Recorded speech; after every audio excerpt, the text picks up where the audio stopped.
Water in Australia is a dinner table topic. Everyone's interested in water, everyone knows how much water in their dams. Elsewhere around the world, most people wouldn't even know where their water came from because it's taken for granted. If there's one thing for sure, Australia has never ever taken its water resources for granted because of the dryness of our continent and the variability of our rainfall.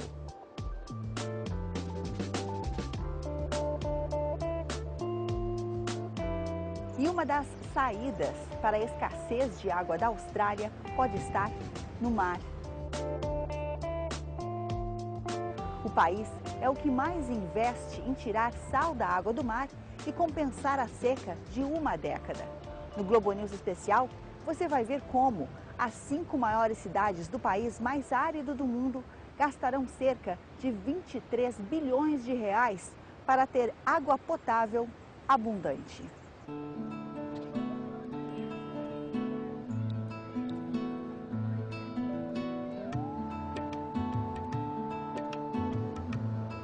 Cercado por oceanos,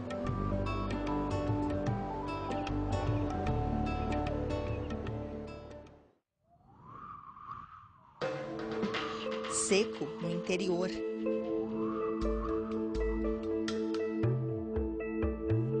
o 6º maior país do mundo possui uma das maiores áreas desérticas do planeta na região central. A Austrália, há pouco, começou a se recuperar de uma seca que durou uma década e que agravou o maior problema ambiental do país: a escassez de água doce. Com isso, a imposição de novas regras urbanísticas, obrigando uma drástica economia de 40% do consumo de água nas novas edificações em Sydney, por exemplo, foi apenas o começo. Hoje, a Austrália se pergunta se beber água dos oceanos seria, talvez, a solução. Em busca de uma fonte de água potável no continente mais seco do mundo, os primeiros exploradores que ancoraram exatamente aqui nessa localidade, em Sydney, procuravam por um lendário mar interior a quilômetros da costa. Hoje, os australianos seguem exatamente na direção oposta do mar. Nos últimos 4 anos, a mesma água usada para surfar é a que começa a chegar às casas de milhares de australianos. Desde 2006, todas as principais cidades do país passaram a construir usinas de dessalinização como uma importante fonte de água para as cidades australianas. Elas se multiplicaram rapidamente e com o aval do governo, assustado com as mudanças climáticas nos últimos anos. Dessalinização. Esse processo de retirar o sal da água do mar para bebê-la sempre foi considerado o último recurso.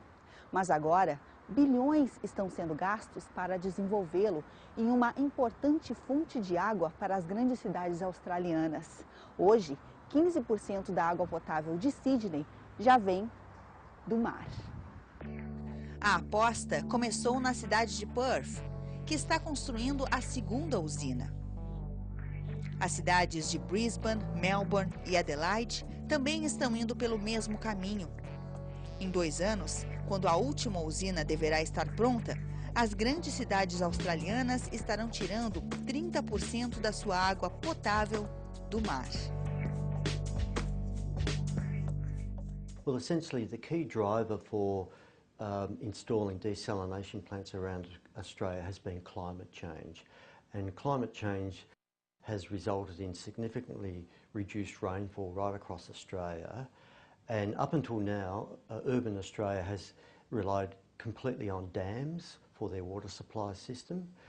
Dams are a high-risk option in an era of climate change. So what we need to do is develop sources of water that aren't reliant on rainfall, and that's what the desalination plants are for. They take the risk out of climate change, and we can't afford to have our cities running out of water. Now, I know it's expensive and there's concerns about the energy consumption, but let me tell you, a city running out of water is far more catastrophic and expensive than putting in the desalination plants. Uma das maiores usinas do mundo está em Sydney e foi aberta no início do ano. Started building this. It would have been the second largest plant in the world, but that's a position that changes quite quickly today in the world. And there's larger plants now being built. The largest plant in the build is currently under construction in Melbourne. Mike Watts é um dos engenheiros responsáveis pela implantação da usina de dessalinização Kurnell, em Sydney. É aqui que saem 250 milhões de litros de água por dia, o equivalente a 600 piscinas olímpicas cheias de água potável, que abastecem as casas de 700 mil dos mais de 4 milhões de moradores de Sydney diariamente. É aqui que a água salgada do mar se torna pura o suficiente para ser bebida. So the water comes in from the ocean via tunnels, 2.5 kilometre long tunnel. And then it goes through drum screens, where we take out any of the floating material, down to about 5 millimetres. And from there we go through pre-treatment. Now where we're going to go now is we'll head down to the pre-treatment area. It is fairly traditional technology, so there's nothing particularly new or earth-shattering in this. And most of the heavy work done here is actually done in the reverse osmosis process. This just provides us with a very clean source of seawater so our membranes don't get blocked or fouled and they continue to function well. No, if we want to make the plant larger, and the plant can be extended to 500 million litres per day, then we would need to build additional modules like this to provide that additional filtered seawater. Will it happen? That's up to the government and is largely climate dependent. So if we return back to drought conditions, the government may use this as one of the strategies it would use to recover from that situation, to secure the water supply. So yes, it can be upgraded fairly readily, but it will still take a couple of years to do that. And it's up to the government whether they make that decision. Em uma animação produzida pela usina de Sydney, vemos como o processo funciona. A água do mar é sugada para a usina de dessalinização através de um processo de triagem cuidadoso. Essa água é então levada para reservatórios de tratamento de pré-filtro para remover quaisquer partículas. A usina utiliza um processo de osmose reversa para extrair a água do mar. A água salgada é forçada através de uma membrana sob alta pressão.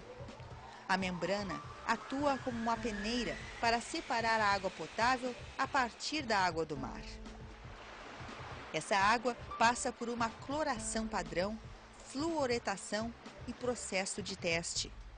A água do mar concentrada é devolvida ao oceano através de difusores especialmente projetados. A concentração de água do mar é cerca de 2 vezes mais salgada a água que vem do oceano e 1 ou 2 graus mais quente. Essa água concentrada é rapidamente dispersada pelas fortes correntes oceânicas ao longo da costa. A água retorna à salinidade e temperatura normais dentro de 50 a 70 metros. E é justamente a forma que a concentração da água do mar é devolvida aos oceanos que preocupa o professor Stuart Kahn, do Departamento de Pesquisas com Água da Universidade de Nova Gales do Sul, em Sydney. Aqui, o professor e sua equipe pesquisam cuidadosamente todo o tipo de água que passa pela cidade.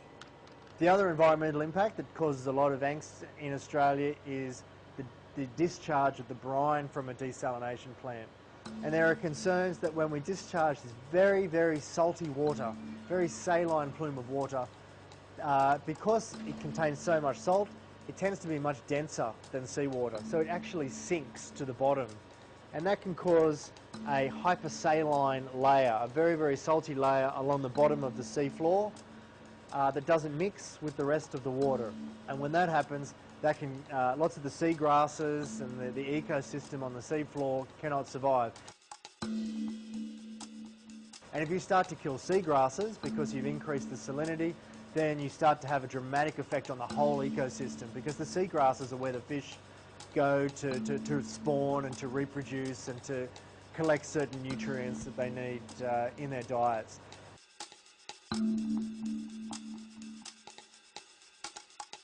Além do impacto no ambiente marinho, Khan se preocupa com os efeitos da água dessalinizada consumida pelos humanos a longo prazo.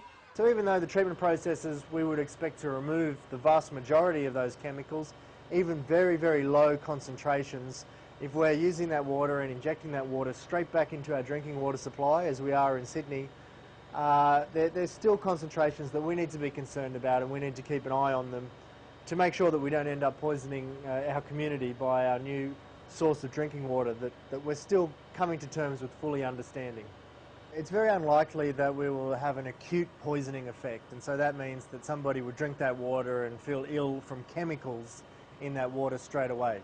Most of these chemicals are what we call chronic risks, because they affect our health in a chronic, long-term way. What we're actually concerned about is long-term exposure to very, very low concentrations of chemicals. And so we're concerned that some of these chemicals can increase our risk of stomach cancer and bladder cancer, different types of cancers that come from different sorts of chemicals. So certainly not things we would expect to observe instantly. We're really looking at a cumulative effect over a person's lifetime of 70 or 80 years. Outros ambientalistas, como o professor Stuart White, do Sustainable Future Institute, em Sydney, são contrários à expansão dessas usinas por causa do seu preço e porque elas agravam o aquecimento global. A energia necessária para a remoção do sal da água do mar representa 50% do custo de dessalinização, e a Austrália depende do carvão, o maior emissor de gases do efeito estufa, para gerar a maior parte da sua eletricidade. I mean, what we've seen is the expenditure of billions of dollars around Australia on desalination capacity, much of which is not needed. Well, I think desalination is and should be a last resort. So it should be the options that are put in place when a city is facing its worst drought on record, or where the water security of the city is threatened to the maximum extent. It should not be used as a routine source of water, because what our research shows is that there are plenty of other cheaper alternatives, most particularly improving the efficiency of water use. Para tornar esse processo politicamente correto, as usinas australianas estão usando energia de fazendas eólicas construídas a 300 quilômetros de Sydney. The major impacts of desalination plants, from my perspective, are actually the energy use. And while many of the desalination plants around Australia, the operators have said they will use renewable energy, use green power, this is actually a waste of good green power, which should be used for other purposes. So the energy intensity is the main impact. And the best thing that could be done now is to actually mothball or close the desalination plant, to sell the membranes, and then to only buy the membranes back and to get the plant running again if and when the dam levels fall to below 20%. This would actually be the best way to minimise the cost, because the capital cost has already been spent. There's nothing we can do, but the operating cost is extremely high. And unfortunately, in many cases, these desalination plants, once they're built, are actually continually operated, which means we're using the most expensive source of water with the most expensive and energy-intensive supply of water. We're talking about approximately 30 billion Australian dollars has been spent on new water infrastructure, not just desalination, but also dams and pipelines. And in Sydney, for example, the cost has gone up well over $125 per year in order to pay for the desalination plant. And so it is having an impact, and it will therefore increase the cost of infrastructure. Water companies are monopolies, they're government-owned monopolies. So there's also a question of choice here, that citizens, the water consumers, are not being given a choice about the future of their water supply system, and therefore the impact on their bill. Quanto aos moradores dessas cidades, com as novas usinas, as suas contas de água devem dobrar nos próximos 5 anos. There was a lot of money spent that could have been more or less saved to have someone to look further into saving the water, except that it didn't run straight into the sea when we have so much that we could do with it. Em países mais pobres, a busca por água potável é uma questão ainda mais urgente de saúde pública. Por ano, 4 bilhões de pessoas sofrem diarreia no mundo e cerca de 2 milhões morrem, a maioria crianças de até 4 anos.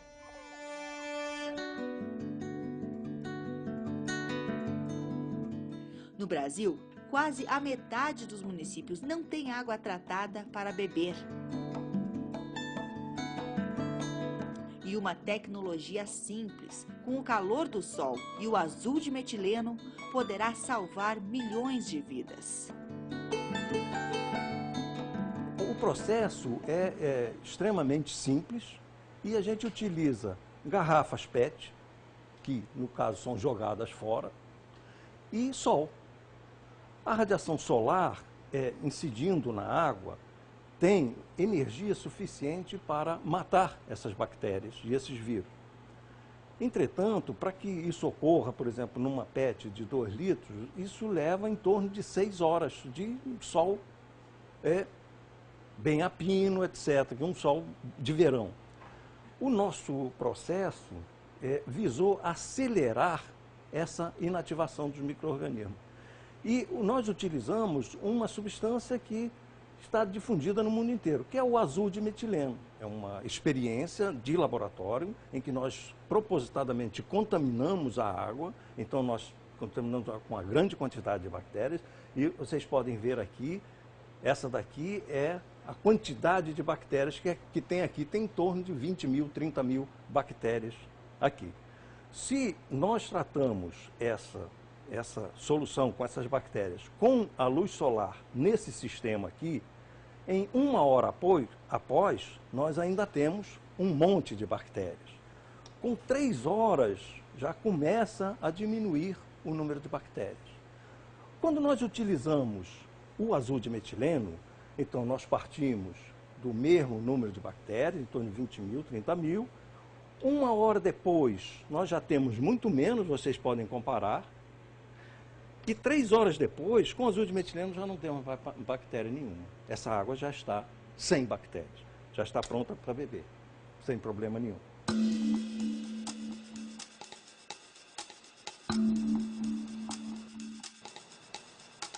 E aqui nós temos então uma simulação do que deve ser feito no local onde não tem água, numa população que não tem água tratada. Eles pegam a água, colocam azul de metileno, ou se não tiver azul de metileno, faz sem azul de metileno. Se não tiver azul de metileno, tiver muito sol, vai dar certo. Há um sinergismo com o calor também. Então, se o dia estiver muito quente e se a temperatura da água subir muito, facilita o sistema, tanto sem azul de metileno como com azul de metileno. Facilita o sistema. Então, em dias de muito sol, o azul de metileno, em 1 hora, você já liquidou. Em dias de pouco sol, não, você precisa um pouco mais. Eu sempre digo, quando eu apresento as minhas conferências, é o seguinte: se com um método a gente conseguir salvar uma criança, já é suficiente, o método valeu a pena.